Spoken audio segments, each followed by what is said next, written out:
Bueno, la CIM tiene una agenda enorme en el tema de democracia y de liderazgos. El primer ámbito tiene que ver con la gobernanza electoral, para que esta gobernanza electoral responda a las necesidades con las que fue creada, y es buscar los espacios de redistribución del poder. Después hay un programa interamericano sobre liderazgo de las mujeres, donde generamos conocimiento y también tenemos cursos de capacitación. Hay un poderoso curso que ha llegado a más de 1000 mujeres con más de 15 ediciones, que es para candidatas electorales, en las cuales conversamos con ellas, pero también nos ponemos en una agenda de solidaridad y articulación y alianzas entre las mujeres, a pesar de las múltiples diferencias ideológicas o de partidos políticos. También hablamos de los temas de violencia política, porque no es lo mismo llegar que quedarse, y la violencia política es una forma de ejercicio de disciplinar a las mujeres para que vuelvan al mundo de lo privado y enfrentar la violencia, hacer buenas investigaciones, buenas leyes que permitan sancionar la violencia política. Es parte de las aspiraciones de la CIM en este programa de liderazgo de las mujeres.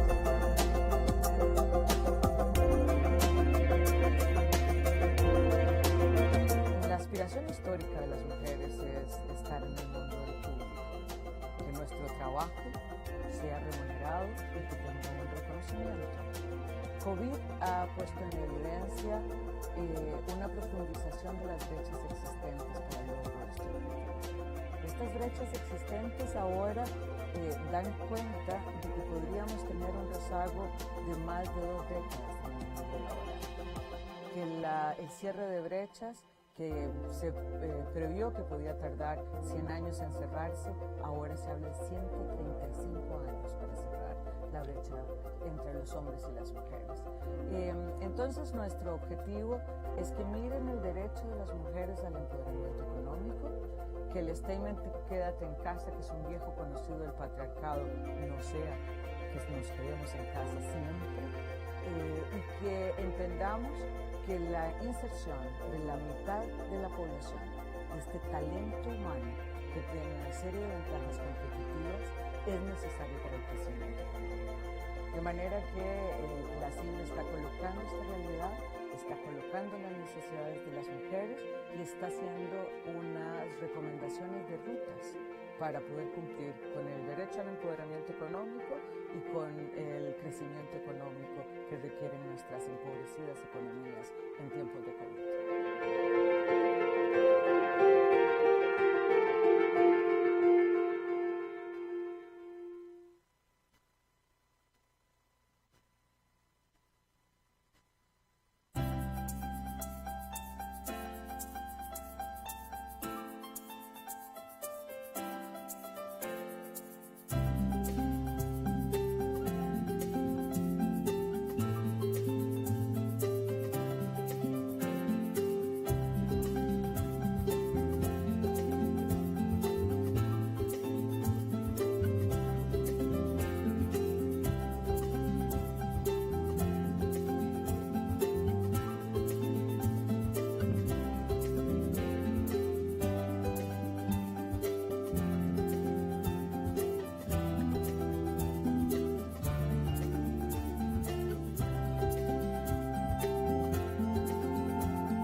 Esta organización es el guardián regional en defensa de la democracia, la libertad y los derechos humanos.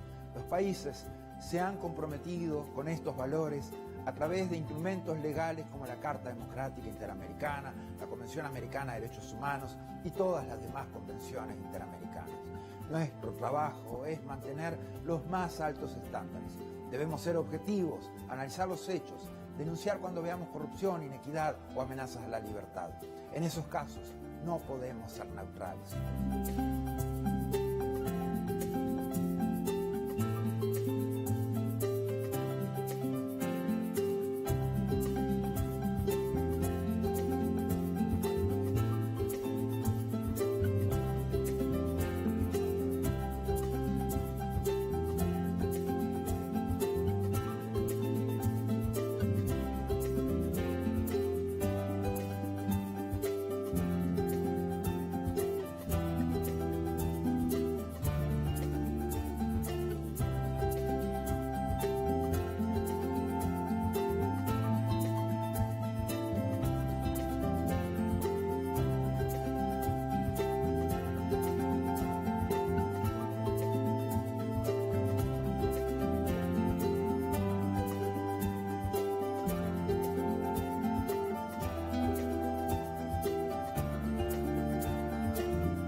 than 100 years since the inauguration of this building, the OAS headquarters, our institution still brings together the peoples of the Americas to address our responsibilities as a partnership of nations. As we look to the future, our work must also focus on the construction of a positive agenda that continues to favorably impact millions of lives every day.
The COVID-19 pandemic brought unprecedented challenges to our member states and the people we serve. In response, the OAS Secretariat for Integral Development adopted a three-pronged approach by 1. Adjusting our portfolio of existing projects, 2. Exploring new projects to meet emerging needs, and 3. Expanding multi-sectoral partnerships. The results achieved in 2020 demonstrate the resilience of our member states and the commitment of the OAS SETI to work with member states and partners towards our common goals in the development of our region. Our Network on Competitiveness launched the COVID-19 Ideas Accelerator, sharing 250 tools, health solutions, responses, and recovery plans.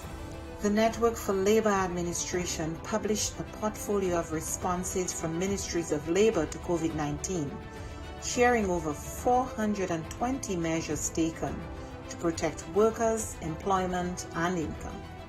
Likewise, the Inter-American Teacher Education Network series, Teaching STEM in Quarantine, provided 117,000 teachers with key tools to continue advancing STEM education during the pandemic. Through its network and platforms, the Inter-American Committee on Ports promoted international and national best practices, guidelines, protocols, and recommendations on COVID-19 safety measures and continuity of logistic operations. Initiatives such as the Education in Times of Change platform allowed us to meet urgent needs by offering timely tools on virtual education and a dedicated space for ministries to share strategies, actions, and solutions.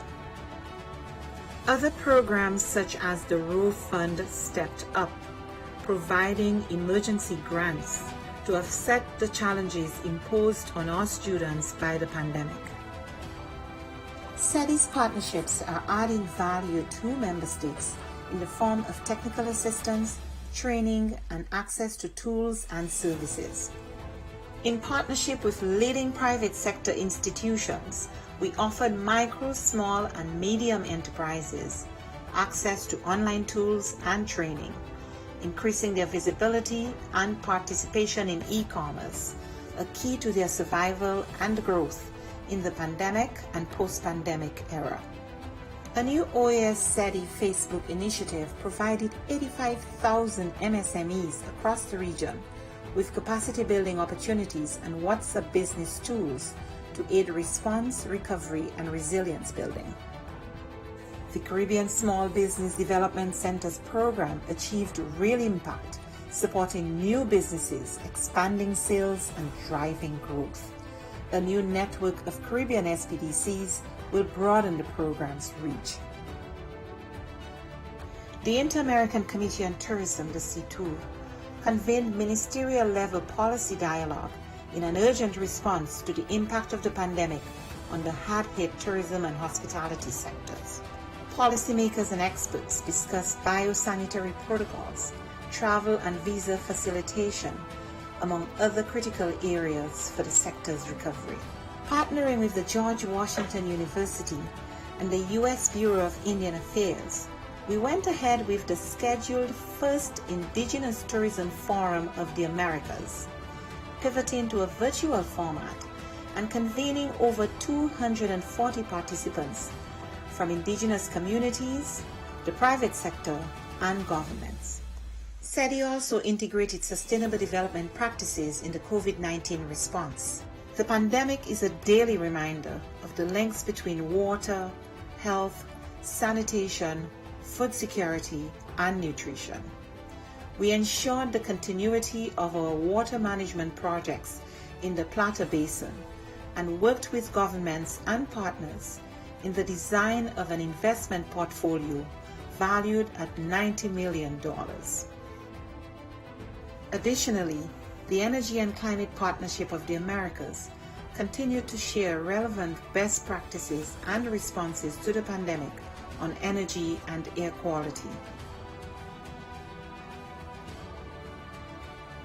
These few examples indicate our collective impact. We cannot do this alone. It is now more urgent than ever to address the region's structural weaknesses, to recover from the health, economic, and social crises occasioned by the pandemic and prepare for future shocks. It is imperative that we work together as we risk losing recent development gains and seeing millions fall back into poverty. It is time for the region to redirect course and pursue a more sustainable, resilient, and equitable future for all. We are in this together.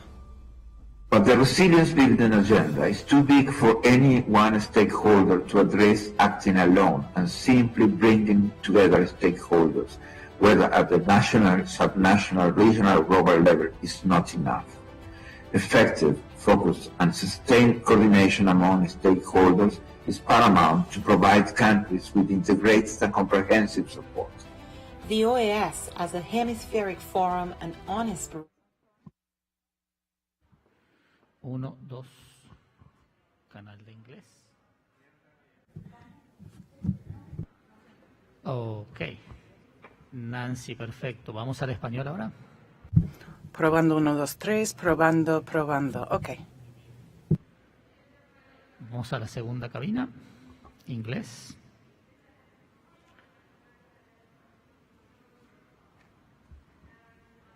Ahí. Perfecto, sí. Muy bien. Español. Probando, probando. Ok.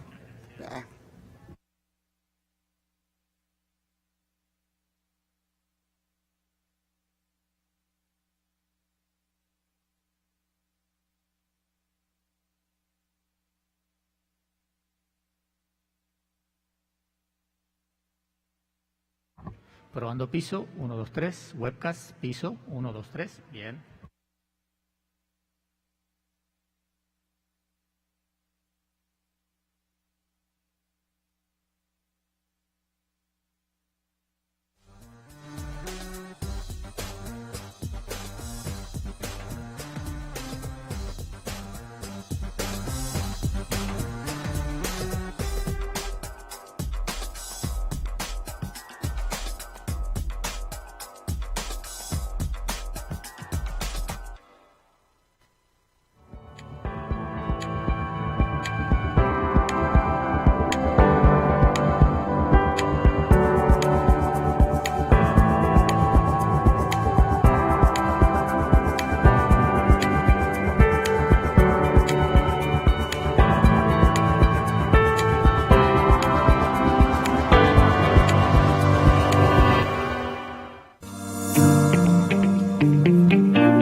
Bueno, la CIM tiene una agenda enorme en el tema de democracia y de liderazgos.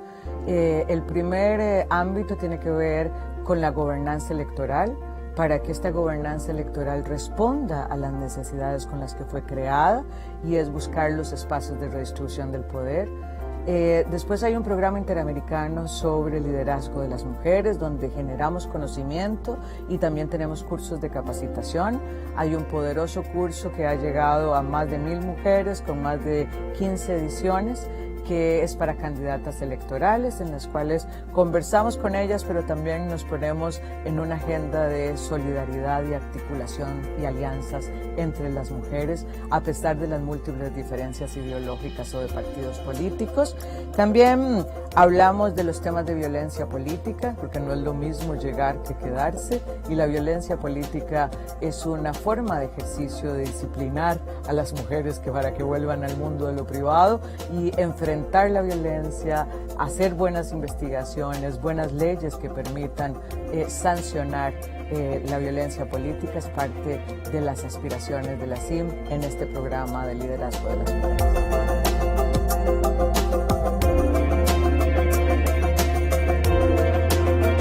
La aspiración histórica de las mujeres es estar en el mundo de lo público, que nuestro trabajo sea remunerado y que tenga un reconocimiento. COVID ha puesto en evidencia una profundización de las brechas existentes para el logro de este objetivo. Estas brechas existentes ahora dan cuenta de que podríamos tener un rezago de más de 2 décadas en el mundo laboral, que el cierre de brechas que se previó que podía tardar 100 años en cerrarse, ahora se habla de 135 años para cerrar la brecha entre los hombres y las mujeres.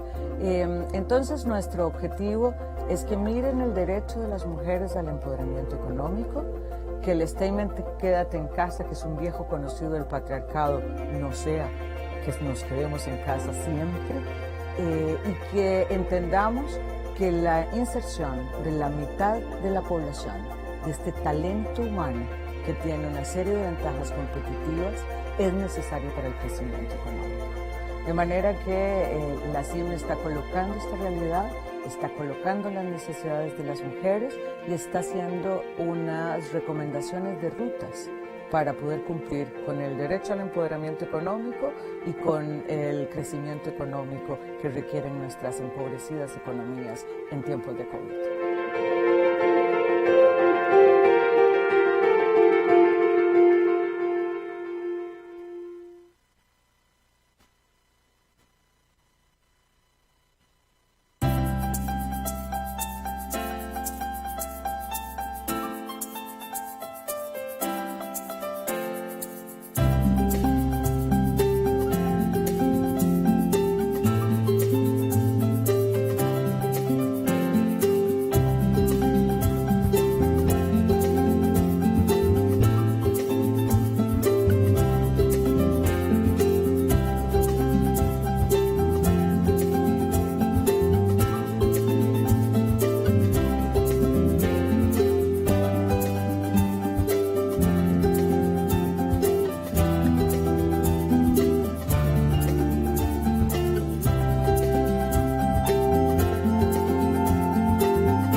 Esta organización es el guardián regional en defensa de la democracia, la libertad y los derechos humanos. Los países se han comprometido con estos valores a través de instrumentos legales como la Carta Democrática Interamericana, la Convención Americana de Derechos Humanos y todas las demás convenciones interamericanas. Nuestro trabajo es mantener los más altos estándares. Debemos ser objetivos, analizar los hechos, denunciar cuando veamos corrupción, inequidad o amenazas a la libertad. En esos casos, no podemos ser neutrales.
more than 100 years since the inauguration of this building, the OAS headquarters, our institution still brings together the peoples of the Americas to address our responsibilities as a partnership of nations.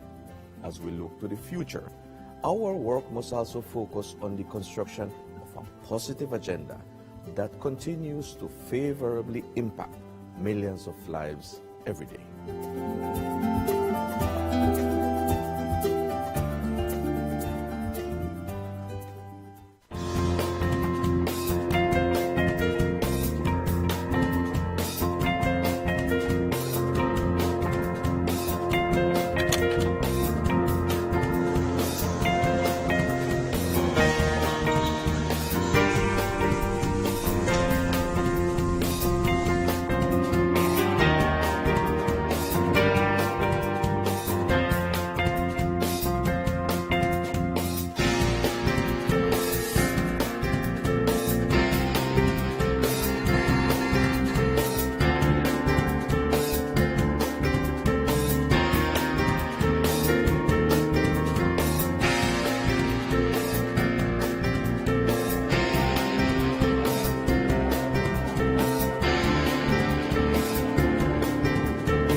The COVID-19 pandemic brought unprecedented challenges to all member states and the people we serve.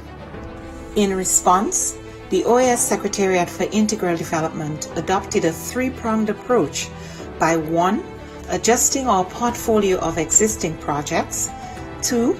Exploring new projects to meet emerging needs, and 3. Expanding multi-sectoral partnerships.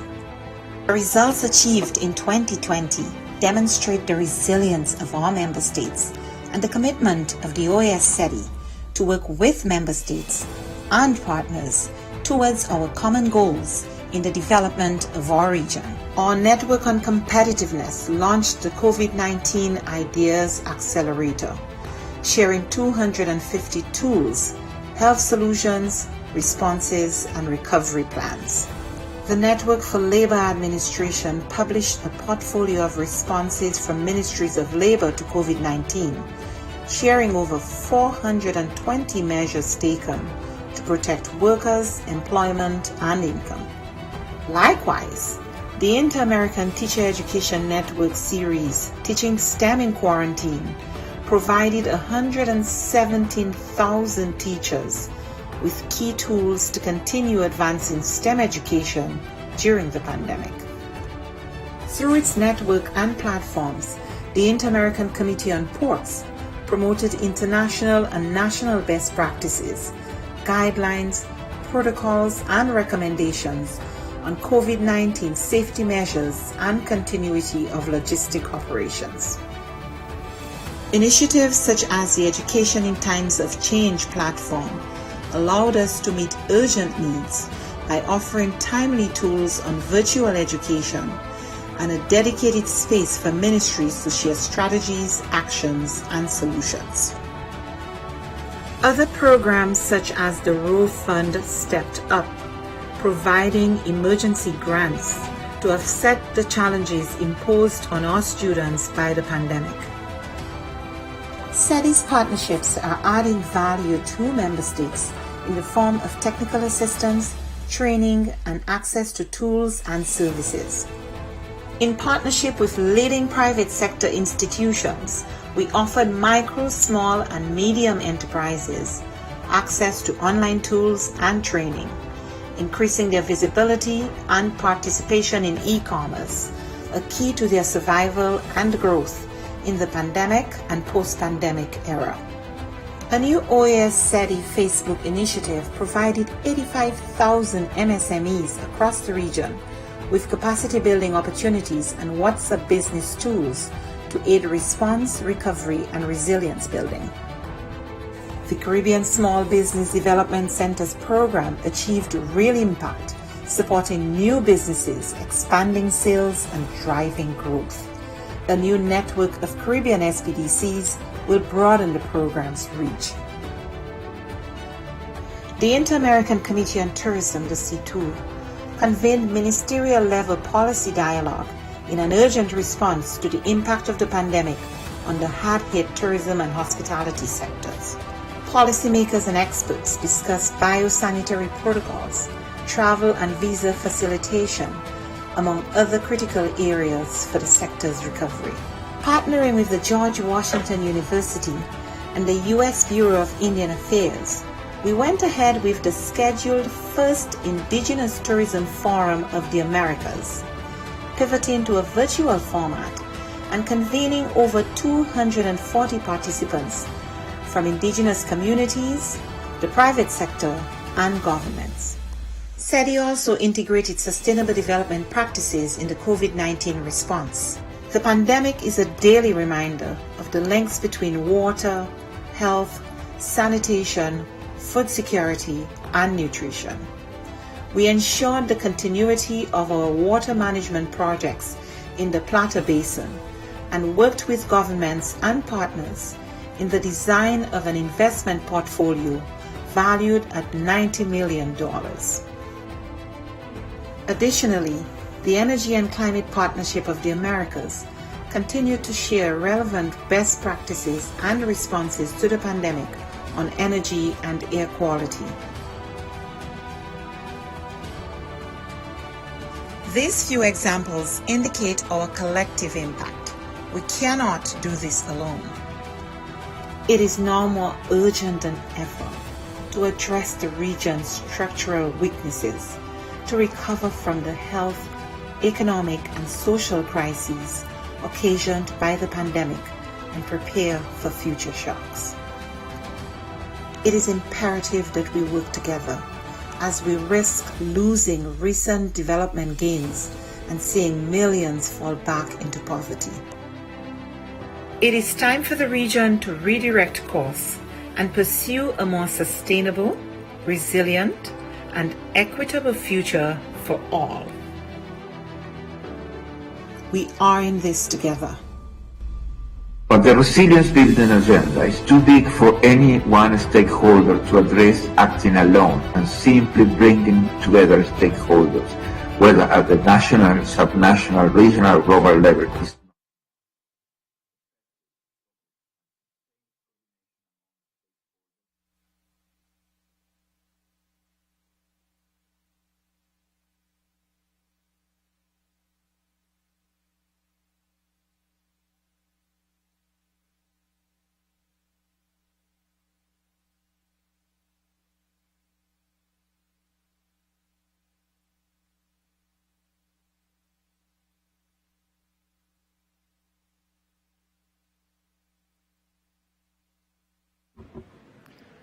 Good morning.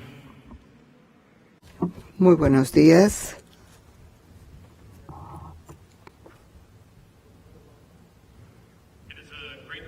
Es un gran placer darles la bienvenida hoy al Salón de las Américas para lanzar el documento del lanzamiento para las misiones observadores. El manual actual que va a lanzarse hoy dará a los practicantes de las observaciones electorales una herramienta para observaciones específicas y técnicas de los mecanismos de democracia directa, que tienen grandes diferencias cuando se comparan con elecciones de cargos públicos. El manual representa la culminación de un proceso riguroso de consultas y revisión de pares que involucra a personas de alto nivel en todo el mundo.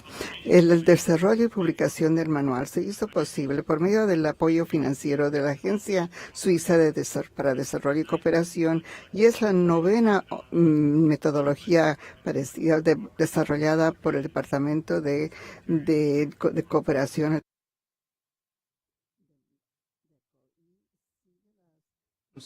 Political financing and the political participation of women, indigenous peoples, and Afro-descendants, among others. Accompanying us this morning to launch the Manual for Observing Direct Democracy Mechanisms are OAS Secretary General Luis Almagro, Ambassador Jacques Pitelu, Permanent Observer of Switzerland to the OAS, Francisco Guerrero, OAS Secretary for Strengthening Democracy, and Gerardo de Icaza, Director of the OAS Department of Electoral Cooperation and Observation.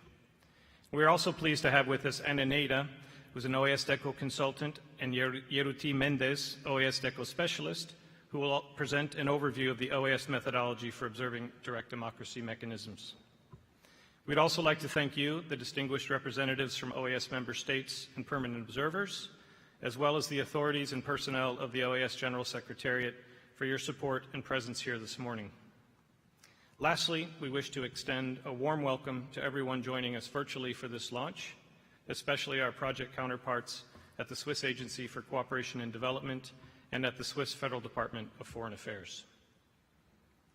To begin this morning's event, we are pleased to invite OAS Secretary General Luis Almagro to take the floor for his remarks and to officially launch the direct democracy methodology. Thank you. Gracias. Al permitir que... Thank you. As the people express their will, and we put the people at the center of governance and more democracy. This is an important role for the more rights for the people. The most recent methodology that has been presented with the direct democracy and a manual for the missions that are electoral observers of the OAS. The President of the United States said in his Gettysburg Address, the democracy is a government for the people, with the people, and for the people. And this underlines fundamentally that the people are in the center of democracy.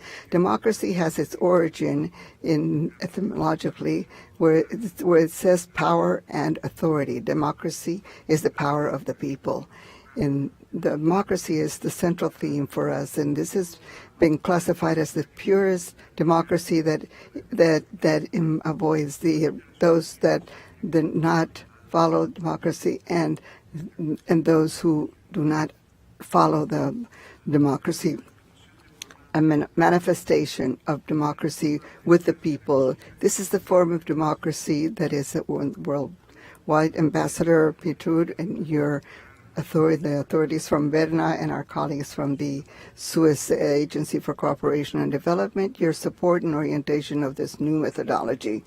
Many instruments, international instruments and regional ones that support the rule by law, support this in the center of democracy. In Article 21 of the Universal Declaration of Human Rights says that every person has the right to participate in the government of his other country, directly or indirectly, and that the will of the people is elected in periodical elections, authentic and sacred, and it's the basis of the authority of the public, of the peoples.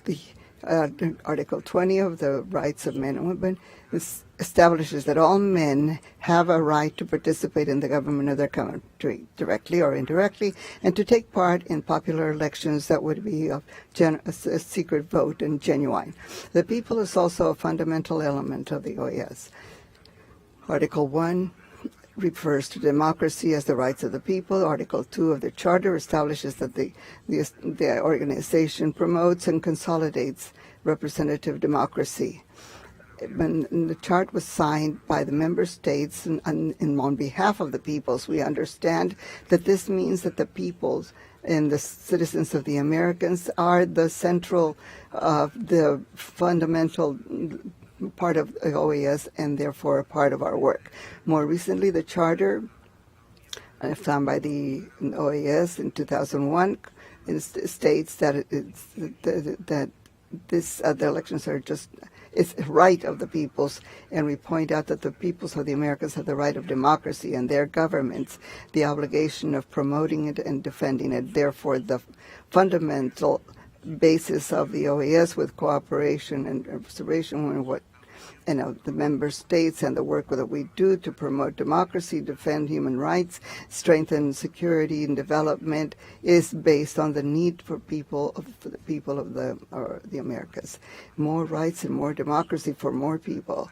Guarantee and defend these principles of rights has demanded always, constantly, great effort, especially during the period where the administration has fought against dictator and political influence and others, and many other challenges against democracy. In the last few years, we have seen a deterioration of the democracy and their institutions, which is very concerning for the electoral processes and the polarizations of our societies. But the systems in the decade of the 60s, we have created a great rights, something that protects the peoples of the Americas so they can participate for the development of their own countries. We have to underline these ideals so that our countries will continue to be democracies, strong and functional. Countries that celebrate periodical elections and competitive, and that should support these democratic participation of the citizens that will respect fundamental rights and defend the right of law. Because democracy is not static. There's not an objective that we can say that we have reached our objective. It's a continuous process that requires efforts and constant commitments on behalf of all of the actors, including basically the citizens themselves. Montesquieu said that the tyranny of a prince is an oligarchy and is not as dangerous for the well-being as the participation of citizens. And the citizenship has responsibilities, a very clear responsibility. They have their place in the center of democracy. It's defense. And Article 6 of the Inter-American Democratic Charter says that the rights and responsibilities of all citizens to participate in the decisions relative to their own country, and that this is a necessary condition to exercise effectively democracy. Therefore, as we work at multilateral level in our countries to reinforce our democratic ways of life, of government, we shouldn't forget to also work to strengthen the capacity of our peoples to work responsibly in supporting this system. My main objective since 2015 was to place the countries of our country in the center of our organization. That's why we chose this our theme, more rights for more people. As an organization, the OAS gives a voice to those who don't have a voice, to identify and then satisfy the needs of the people and to guarantee more rights, more security, more prosperity, more development, and more democracy for all. As we observe the efficient use of direct democracy in the world, it's very clear that people also want more democracy.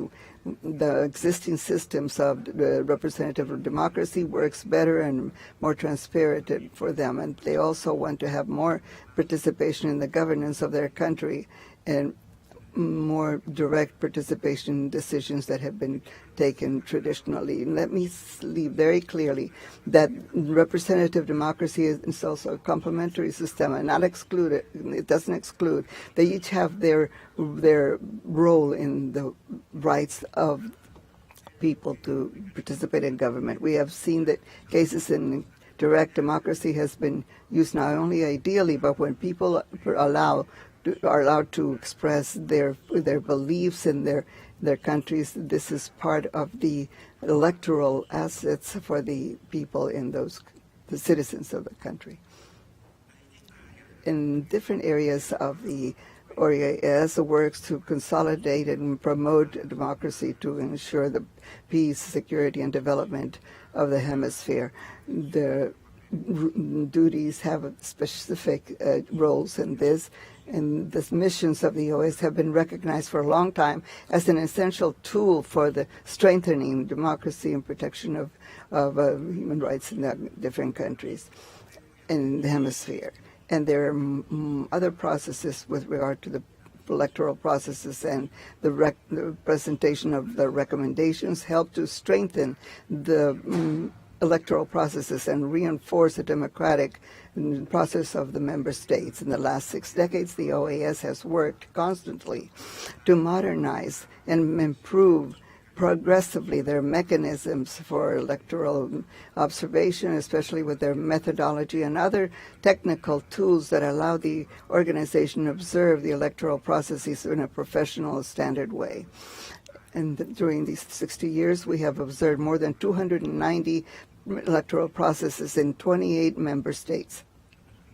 The majority of these missions have been to elections and there are more and more we have been asked to observe the implementation of direct democracy in our member states. The data shows that the use of direct democracy has affected all the rest of the whole world since the 90s, and in the majority of our country, they have all celebrated some sort of elections. In 1992, there were missions sent to 27 processes of these type in the region. This new methodology will improve the way our missions analyze the elections in a direct way, using technical aspects in all the member states and facilitating the development of the recommendations consistent with the principles and standards shared in the hemisphere.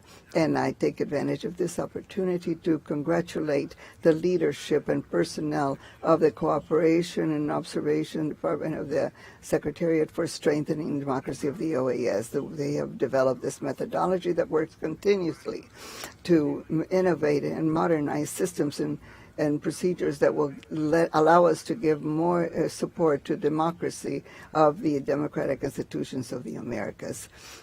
Their level of excellence, how DECO carries out their work, has put the missions of the OAS at the top of the electoral missions of the world.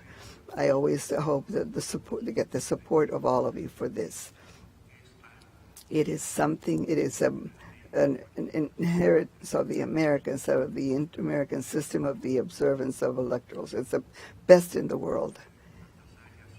There is always areas where we have received criticism, and we get the constructive criticism, and they will help us to build better and more solid democracies. But we will never accept anything that will weaken the observation missions. This is something that, from every point of view, you have all benefited one point or another of the missions.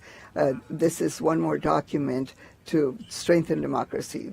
That strengthening democracy in this America is very important, and it guarantees that the legislative frameworks where the citizens implement their rights are continually accessible and transparent. Thank you. Secretary General. We now give the floor to Ambassador Jacques Pitelu, Permanent Observer of Switzerland to the OAS, for his remarks. Secretario General Adjunto, Secretario Guerrero, Director de ICASA, Excelencias, queridas y queridos colegas, es un placer especial estar hoy en su presencia para lanzar el Manual de Observación de los Mecanismos de Democracia Directa, desarrollado por el Departamento de Observación y Cooperación Electoral. El día de hoy marca la finalización de este proyecto y me complace mucho que todos ustedes se hayan tomado un tiempo en sus agendas para reconocer your schedules to recognize this milestone at the OAS. Switzerland is a proud partner of the OAS and DECO. We have been dispatching experts to several countries every year. The most recently one is in Honduras, and we're looking forward to participating in missions in Haiti, Peru, and Brazil this year. It has been a pleasure to expand the already important relationship and produce a state-of-the-art document that will inform DECO and other EOM's work and for the future. It is important to underline that this methodology is the first in the world specifically dedicated to direct democracy. The work accomplished by the authors is a proof of the expertise of DECO and shows once more that it is amongst the very best electoral observation institutions that there is. As the authors wrote in the methodology, more than 20 OAS member states have used some sort of mechanisms of direct democracy, sometimes even citizen-initiated processes in the last decades, such as the referendums and other consultations of different types and other reforms and those special kinds. The Americas showcase a great diversity and dynamism when it comes to those tools. We believe that this is an important initiative from DECO to try and develop the necessary instruments to observe and assess those special kinds of democratic exercises. The choice of partnering with Switzerland to work on this topic is a great arrangement of the OAS taking advantage of the permanent observers. Indeed, we have a well-established tradition of civilian participation at local and national levels. Switzerland has known direct democracy in one form or another, starting with the first constitution in 1848. And since then, we have never stopped referring the tools and procedures to show citizens to express themselves on important issues, more or less important, as we'll see. Nowadays, the Swiss people is consulted 4 times a year on a wide variety of issues and has the option to vote by mail or to show up at the polls on election days. And when we vote by mail, no one speaks about the nature of the questions submitted to the citizens can sometimes make us laugh. A few years ago, we debated the shape of the horns of cows, but yes, we did. It's the truth. But it can also be crucial aspects of fiscal policy and social norms. For example, last year, Switzerland was the first country to legalize marriages between the same sex through a popular vote. Speaking of first, 20 years ago, the people decided to join the United Nations, making Switzerland the only government with a popular mandate at the UN. Strong of that commitment, we're now applying a non-permanent seat at the Security Council, and this took place in June, and we thank you for your support. Despite the rich history, Switzerland is not immune to the modern challenges of democracy, the polarization of the media and certain issues, and the fraud limits free speech on social platforms, external manipulation, and financial, and many more. This methodology, because it encompasses not only what happens at the polls, but also the media coverage, the campaign financing, and the whole environment, can produce concrete, applicable tools for support of a well-functioning voting system. We believe that they're not only relevant for only relevant in the Americas context, but also for the global disclosure, as the Secretary General said. Sometimes the protecting democracies is tedious and happens away from the spotlight. It is many people counting votes, certifying results, going to remote places, engaging with the locals, and monitoring the IT infrastructure. In short, it is the work of DECO. So let me thank the full team that has made this project happen. After your study trip in Switzerland last September, the team was able to observe firsthand how much we appreciate direct democracy in our country. I hope you understand that how seriously we cherish direct democracy, and in the hope that strengthen this project, we could transmit our enthusiasm and we can implement this in the region of the Americas. Thank you very much. your remarks and again for the support.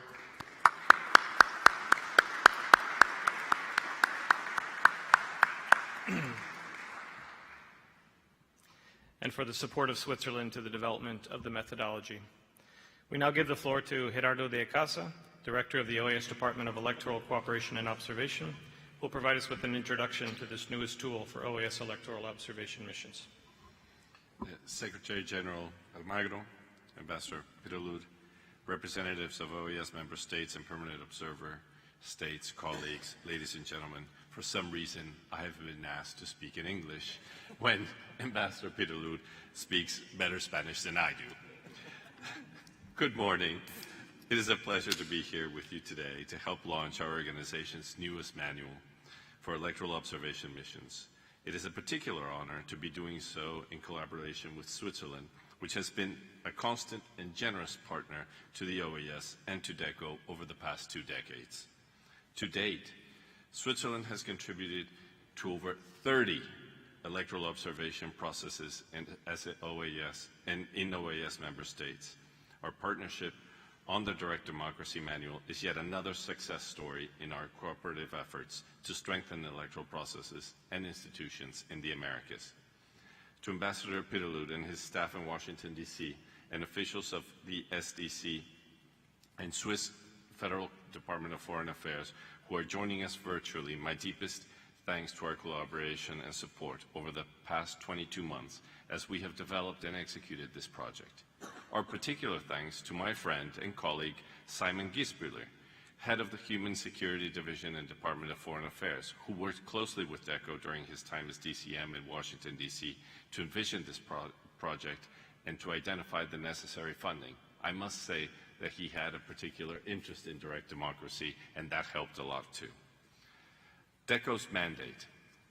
The mandate of the OAS, and specifically of DECO, to develop methodologies, manuals, and other tools that guide our work in electoral observation traces back to 1990, some 30 years ago.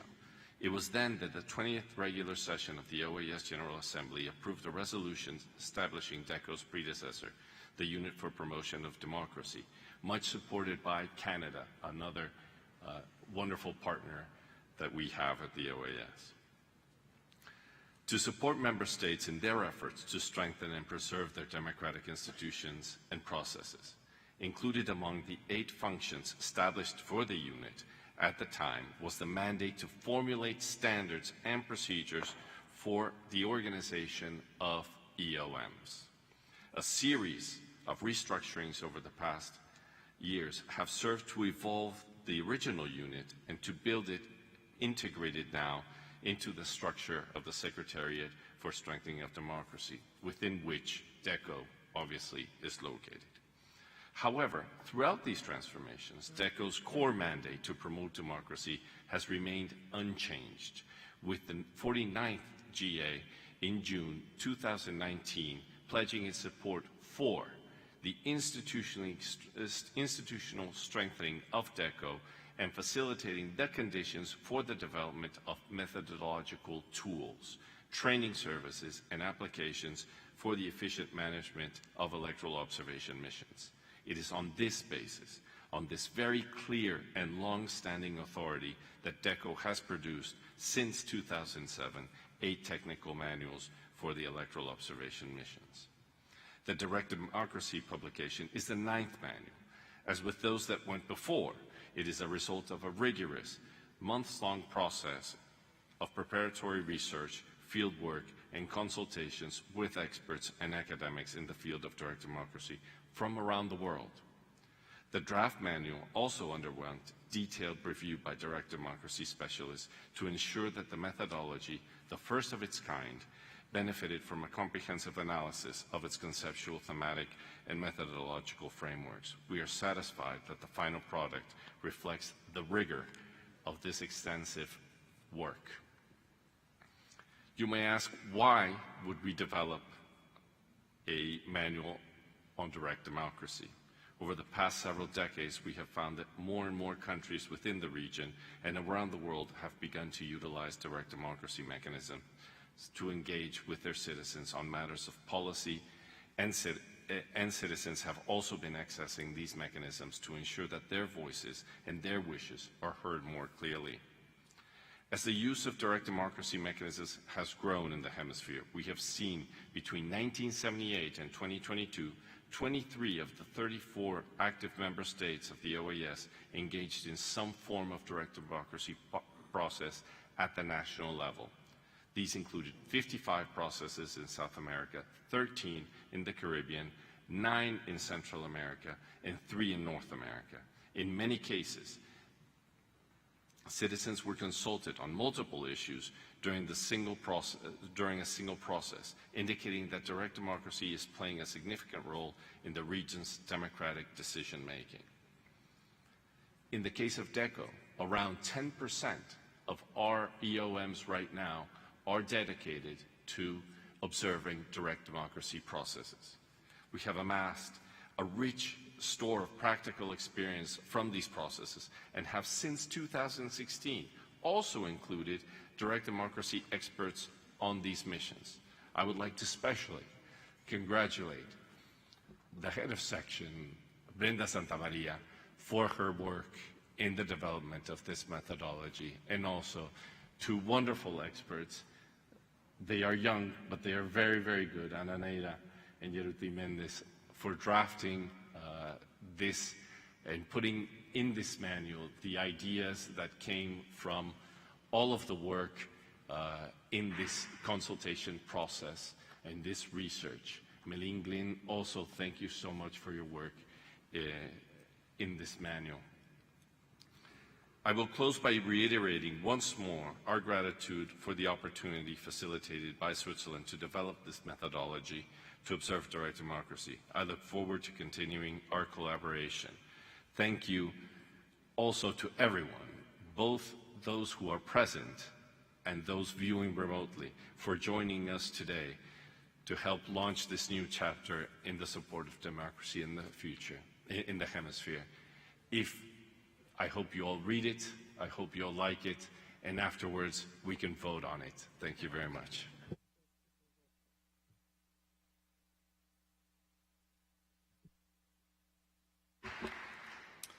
Thank you, Gerardo. We will now pass the floor to Ana Neira and Yeruti Mendez, as Gerardo mentioned, both of whom were instrumental to the drafting of the manual, and they will provide us with an overview of the OAS methodology for observing direct democracy mechanisms. Ana Neira was an advisor to Peru's National Board of Elections and the Independent Electoral Court, Technical Secretary of Peru's High-Level Commission on Political Reform, and Minister of Justice and Human Rights. She has worked as a consultant on electoral matters and constitutional law, including with OAS electoral observation missions in several countries of the Latin American region. Yeruti Mendez is a specialist in the OAS Department of Electoral Cooperation and Observation and has served as the Deputy Chief of Mission for 12 OAS electoral observation missions, including 3 missions to observe direct democracy processes. Yeruti also coordinated the development of the initial OAS white paper on direct democracy, which served as the starting point for the development of the current manual. Ana, Yeruti, you have the floor. Thank you very much. Muchas gracias. It's an honor for me to be on this panel that is comprised of Luis Almagro, Secretary General of the OAS, and the Director of the Department for Cooperation and Observation, and Francisco Guerrero, Secretary for Strengthening of Democracy, as well as the representatives from the permanent missions and observer missions. I am very pleased to have been able to be a part of this. We were looking for a methodology for the EOMs. As you've heard, this methodology is broken down into 4 parts. One has to do with a conceptualization, a conceptual framework. Secondly, recognition of direct democracy in the instruments of the inter-American system and how these instruments are used in the region. The next part, which has to do with attributes and conditions, and the final section, which is the methodological framework. It's very difficult to present a 70-page manual in such a short time, but I will give you just a basic idea of the different attributes and conditions that could be observed in direct democracy mechanisms and how these were applied in the EOMs. The attributes used in this manual have their origin in the Manual for Electoral Observation Criteria of the OAS, published in 2007, which establishes the concept of democratic elections based on the rights enshrined in the legal instruments of the Inter-American system. This manual has aspects that are similar to the election of authorities, for example, universal vote and equal respect for preferences of voters. And the point of departure are the attributes of democratic elections, and it also takes into account the specific aspects of direct democracy. The methodology, therefore, seeks to ensure that the attributes reflect the different particular characteristics of these direct democracy mechanisms. First, inclusive elections. This has a subcomponent entitled the effective use of law for direct participation in public affairs. So is it legally allowed to activate direct democracy mechanisms, and what obstacles exist to comply with these activation requirements? And then the next part is about clean elections, and it is adapted to the integrity of voter preferences. So the question is, can constituents vote clearly about the scope of direct democracy mechanisms? So it's looking at the clarity and the way that questions are asked to ensure that there's no confusion, there's no ambiguity, or there is no way of channeling the vote. And then the details that are included on the ballots themselves. As part of this process, we ask if there's a participation of those promoting the question or those in opposition to the question, what is written on the ballot. As far as competitive elections are concerned, as one of the particular characteristics of direct democracy, we look at equal opportunity in election campaigns or in dissemination. The questions were asked is, are there equal conditions in the media for promoters or the opposition? Is there equity and transparency in terms of the political financing? What about rules regarding public financing, whether direct or indirect, and accountability? Another question is whether the citizens are able to participate in the same conditions as public authorities, and are there duties, limitations, or any bans on the participation of public authorities? As far as the question on free press and information, the question is whether voters have access to the information they need to cast their votes based on informed decisions. Is there timely, sufficient, and clear information? Are there sufficient spaces and reasonable times for the debate? Another question is whether the media are able to conduct their work as they should be able to as journalists. The fourth question has to do with outcomes. Are there clear rules about the requirements for approving direct democracy mechanisms? This entails knowing whether there are minimum participation percentages, as exist in some countries, as well as those for approval or rejection. Another question has to do with the effects. Is there clarity on the effects of these direct democracy mechanisms? And we ask whether the authorities are able to review the target of these direct democracy mechanisms during the campaign or after it has been conducted. The methodology also incorporates necessary conditions for ensuring that these direct democracy mechanisms, when they are implemented, meet the attributes that I've explained. And we have highlighted 4 different elements. One has to do with independence and impartiality on behalf of the electoral authority. Another has to do with effective legal guarantees or legal certainty. The idea is to determine whether or not there is a general or ad hoc regulatory framework that establishes applicable rules for these mechanisms. Another component or condition is whether there is enough budget and if that budget is offered in a timely way, as well as a mechanism for challenging and supervising the different phases of the mechanism. As far as the implementation of the manual and the EOMs, I will give the floor now to my colleague Yeruti Mendez, who is our DECO specialist. Thank you very much. And thank you, Anna, for kicking off the presentation. Before I begin, I wanted to reiterate my greetings to this distinguished panel and all of those joining us here in the Hall of the Americas and virtually. Thank you very much.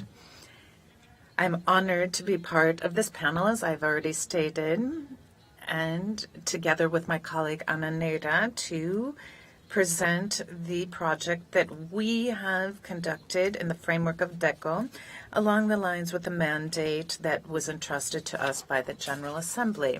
The attributes and the conditions contained in the manual will guide the work of the EOMs that are deployed to observe direct democracy mechanisms in action in the region. For implementing this methodology, one condition precedent is that the mechanism is direct and is conducted with universal and secret vote. And we look at how this can be done exclusively as the exercise of direct democracy. The manual does not seek to address in an exhaustive way each of the attributes and conditions for democratic elections. Rather, it focuses on the elements that are most important for direct democracy mechanisms. So in the observation of such mechanisms, this manual supplements other methodologies and analyses in thematic areas that the OAS missions are already working in. In this way, this manual can be considered a roadmap that guides the mission as it compiles all necessary information to understand the norms and practices having to do with the previous mentioned attributes and conditions. The information that will be compiled for implementation of this manual is qualitative in nature. Nevertheless, the mission may also have tools for quantitative analysis, as happens in many cases. As we've already heard, this manual seeks to organize the observation and help to develop homogeneous parameters that will allow for the professionalization of OAS EOMs and the analysis of direct democracy mechanisms. There are forms, models, and verification sheets that are attached to the document. This is part of the ongoing commitment of the professionalization of EOMs to create recommendations that can be more accurate and more useful to the host countries. To wrap up, I would like to thank on my behalf and on Anna's, the Secretary General, and with his support, the Secretary for Strengthening Democracy, the Director of DECO, for their trust, the Government of Switzerland for their support, and to all of the technical specialists who provided important inputs for this manual. Thank you very much.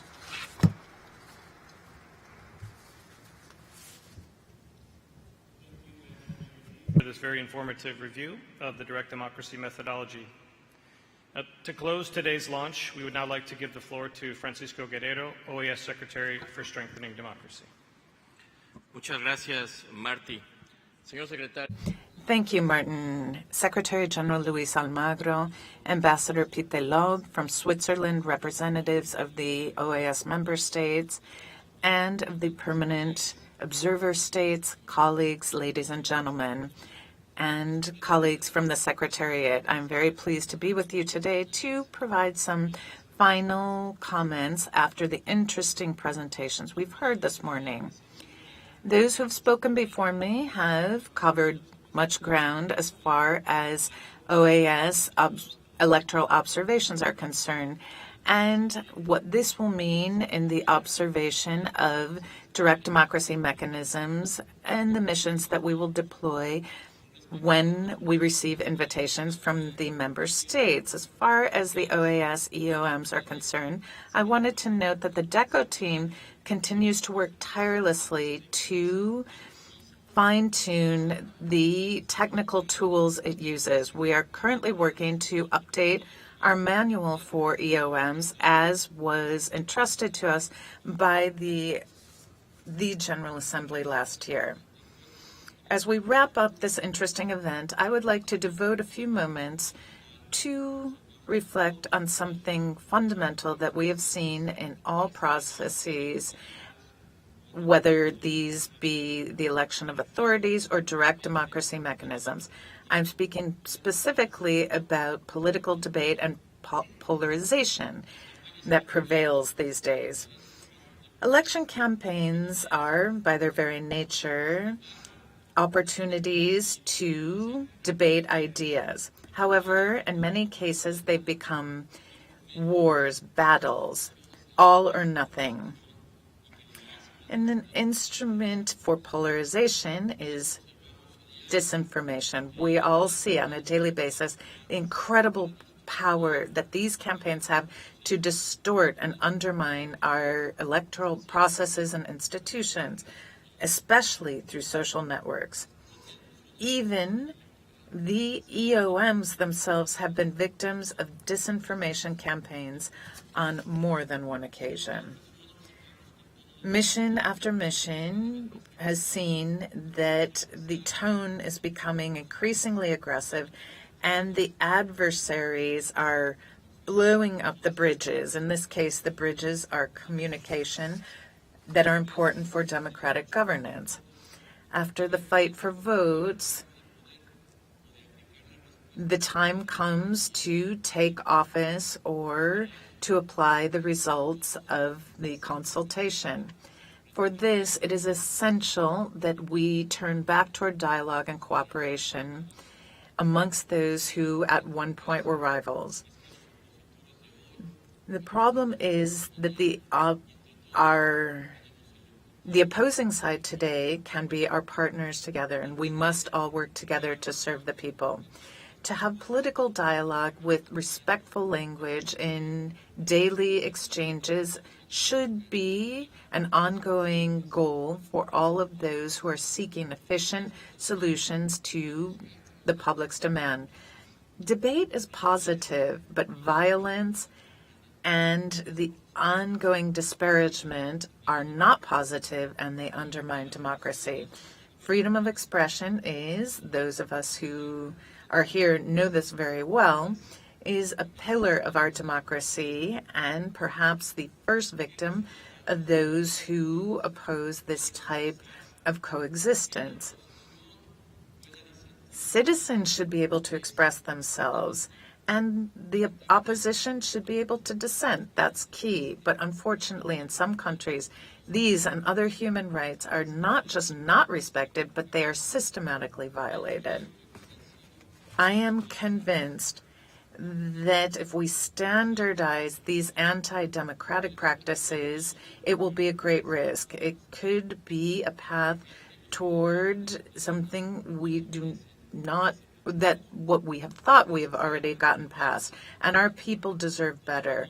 It is necessary to raise our voices every single day and to defend with determination, this democracy that we have been able to build in this continent, and the principles of which were enshrined in 2001 in the Inter-American Democratic Charter, which is celebrating its 20th anniversary this year.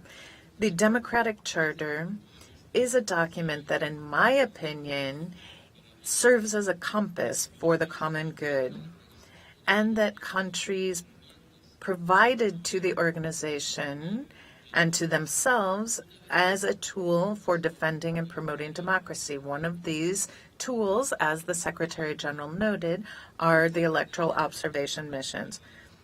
From the Secretariat for Strengthening Democracy, we will continue to work to ensure that this inter-American instrument remains in place and has whatever it needs to adapt to new challenges and to the changes that arise during electoral processes. There's much to be done, not just through the missions, but also through electoral technical cooperation activities, among other programs that are engaged in the framework of our Secretariat. We will continue to propose and innovate the means by which the countries and people of the Americas can enhance their democratic institutions and processes and enrich the democracies. Ambassador Pitelo, I would like to thank you once again, and through you, the authorities of Switzerland, specifically our counterparts at the Swiss Agency for Development and Cooperation and the Federal Department on Foreign Affairs, for your collaboration in developing this new methodology. And thanks to Switzerland, which is one that engages in direct democracy, in my opinion, in the best way possible, is a way you are helping to make this a possibility in the Americas. Thank you, Secretary General Luis Almagro. Luis, we have always received your support for launching this methodology and to support the democratic mandate that has been conferred upon us by the OAS member states. To the team of DECO, which has been very ably run by my great friend Gerardo, I commend you for the great work you've done in guiding this project and the methodology in particular. And my special thanks to 3 very talented women who've worked with us, Brenda, Anna, and Yeruti. Well, I said 3, I meant 4. The 4th person is Milena. I would also like to thank the experts who supported us in this process for their very hard work to ensure that the missions that we are now deploying will have an excellent tool to guide their observation. And finally, our thanks to all of those present in the Hall of the Americas and those who are joining us virtually. And it's like a breath of fresh air for us to come together in person. Thank you very much to you all.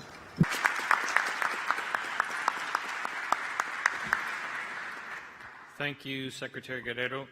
And with these remarks, we would like to conclude the event by once again thanking Secretary General Almagro, Ambassador Pitelu, Secretary Guerrero, Gerardo, Anna, and Yeruti for your kind participation this morning, and to also extend our appreciation to everyone attending today's launch, both here in person and those following us virtually.